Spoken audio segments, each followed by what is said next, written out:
प्यारे बच्चे, आप सभी का स्वागत है आपके अपने YouTube चैनल DFC में। आज की इस वीडियो के अंदर मैं आप सभी को क्लास 10th का मोस्ट VVI सब्जेक्टिव क्वेश्चन बताऊंगा, जो आपके बिहार बोर्ड 2024 के एग्ज़ाम के लिए बहुत ज़्यादा इम्पोर्टेंट है। ये सभी सवाल बहुत ही ज़्यादा इम्पोर्टेंट है और ये कहीं ना कहीं किसी न किसी एग्ज़ाम में ज़रूर पूछ दिया गया है। ओके, तो चलिए देखते हैं किस प्रकार का सवाल है। सबसे पहला सवाल हमारे पास दिया गया है, समीकरण युग्म 3x माइनस 5y-4 बराबर 0 तथा 9x बराबर 2y+7 का विलोपन विधि से हल करें। और ये सवाल 2019 के बोर्ड एग्जाम में पूछ दिया गया है। ओके, चलिए देखते हैं इसको किस प्रकार से सॉल्व करेंगे। सबसे पहला चीज यहाँ पर कि एक समीकरण इस प्रकार से दिया है, दूसरा समीकरण थोड़ा अल्टर टाइप से दिया गया है। इसको सबसे पहले सही क्रम में लाएंगे, उसके बाद आगे का काम करेंगे, ठीक है। और साथ में यहाँ पर विलोपन विधि, ये बहुत ज़्यादा इंपॉर्टेंट है क्लास 10th वालों के लिए। ओके, तो वीडियो को पूरा शुरू से अंत तक ध्यान से देखिएगा ताकि आपको हर चीज़ें समझ में आए। ओके, चलिए देखते हैं किस प्रकार से सॉल्व करेंगे। सबसे पहले जो समीकरण दिया गया है उस समीकरण को हम सही से लिख लेते हैं। 3x माइनस में 5y बराबर में, ये माइनस में 4 है, उस तरफ कर देंगे तो प्लस में हो जाएगा 4, ठीक है। अब ये जो समीकरण दिया गया है इसको थोड़ा सीधा कर लेते हैं, तो 9x, ओके, ये प्लस में 2y है, बराबर के उस साइड इस तरफ आएगा तो माइनस में होगा। चलिए, माइनस में 2y बराबर में क्या है 7, तो 7 लिखिए। ये मेरा समीकरण 1 हुआ और ये समीकरण 2 हुआ, ठीक है। ये जो पहला समीकरण है इसको हम 9 से गुना करेंगे और ये दूसरा समीकरण जो है इसको 3 से गुना करेंगे। ये 9 3 कहाँ से आया, तो ये दूसरा जो समीकरण है इसका x का जो गुणांक है, यानी कि 9, x का गुणांक 9, इस 9 से गुना करेंगे समीकरण फर्स्ट को, ठीक है। और ये समीकरण फर्स्ट में जो x का गुणांक है यानी पहला वाला 3 जो है, उस 3 से गुना करेंगे समीकरण सेकेंड को। ओके, अब इसे शब्दों में लिख देते हैं। तो हम लिख देंगे यहां पर समीकरण फर्स्ट को 9 तथा सेकेंड को, ये सेकेंड है, ठीक है, सेकेंड को 3 से गुना करके घटाने पर।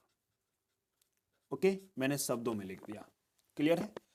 अब देखो यहां पर मैंने क्या लिखा है कि समीकरण फर्स्ट को 9 से, समीकरण फर्स्ट को 9 तथा समीकरण सेकेंड को 3 से गुना करके घटाने पर।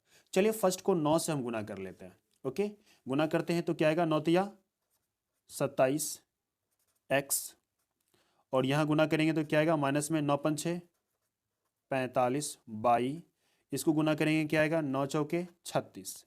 यहां गुना करते हैं तो 9 तिया 27x माइनस 3 दुना 6 बाई लगाइए, इसको गुना करेंगे तो क्या आएगा यहाँ पर 21। और यहाँ पर क्या करेंगे, एक चीज मैंने लिखा घटाने पर, तो कैसे घटाएंगे, देखिए घटाने पर प्लस का साइन रहेगा तो माइनस करना है जिसको घटाना है। ओके, इसको घटाना है तो इसका साइन बदली कर देंगे, प्लस है तो माइनस करेंगे, माइनस है तो प्लस करेंगे, और यहाँ पर प्लस है तो माइनस करेंगे, ठीक है, कर दिया मैंने। और यहाँ पर घटाने पर लिख देंगे तो और अच्छा है, ठीक है। चलिए, इसको जब घटाएंगे तो क्या बचेगा, 27x में से 27x जाएगा तो 0 बचेगा। उससे बेहतर है कि मैंने काट के ही हटा दिया, ठीक है। और यहाँ पर जब घटाएंगे तो क्या बचेगा मेरे पास, माइनस में 39 बाई बचेंगे, ठीक है। इसको जब घटाएंगे तो बचेगा यहाँ पर 15 बचेंगे। ओके, मैंने 15 लिखा। तो बाई बराबर में क्या बचा हमारे पास, बाई बराबर में 15 बट्टा में ये जो देख रहे हो -39, ये y का गुणांक है यानी गुना में है, ये इस तरफ आएंगे तो भाग में हो जाएगा, तो मैंने भाग में लिख दिया यहाँ पर -39, ठीक है। 3 के टेबल से कट रहा है, चलिए काट देते हैं, 3 पंचे 15 और 3 से काटेंगे तो 13 तिया 39, यानी फाइनल हमारे पास क्या आया, -5 बट्टा में 13। क्लियर। अब देखो ये माइनस नीचे था, ऊपर कैसे ले गए, कभी भी माइनस नीचे आए आप ऊपर ले जा सकते हो, कोई दिक्कत नहीं है, ठीक है। चलिए अब आगे बढ़ते हैं। मैंने ये y का मान निकाला, ठीक है। अब x का मान कैसे निकालेंगे, आइए देखते हैं। सबसे पहले ये जो y का मान निकला है, इस y का मान समीकरण फर्स्ट में या सेकेंड में कहीं भी आप रख सकते हो, आप जहां चाहो वहां रख सकते हो, ठीक है। चलिए रख देते हैं, किसी में भी रख देते हैं। ओके, हम यहां पर लिख देते हैं y का मान समीकरण फर्स्ट में रखने पर, क्या मैंने लिखा, y का मान समीकरण फर्स्ट में रखने पर। ओके, तो समीकरण फर्स्ट कहाँ दिया गया है, ये दिया गया है। चलिए इसको लिखते हैं। तो यहां पर लिखेंगे 3x माइनस में 5, y की जगह पर लिख देंगे y का जो वैल्यू आया है उस वैल्यू को लिख देंगे। ठीक है, क्या आया है, माइनस में 5 बट्टा में 13। ठीक है, उसके बाद बराबर 4 है तो बराबर 4 लगा देते हैं, कोई दिक्कत नहीं है। और अब देखिए यहाँ पर 3x तो ठीक है, ये गुना करेंगे तो हो जाएगा प्लस में 5 25 बट्टा में क्या होगा, 13 होगा। ठीक है, बराबर में 4। ओके, और यहाँ पर देखें 3x बराबर में 4, ये उस तरफ जाएगा तो माइनस में होगा, यानी कि 25 बट्टा में 13। क्लियर है, चलिए आगे बढ़ जाते हैं। यहां पर लिखेंगे x बराबर 13 चौके 52, 52 में से 25 जाएगा तो कितना बचेगा, 52 में से 25 अगर घटेगा तो बचेगा 27।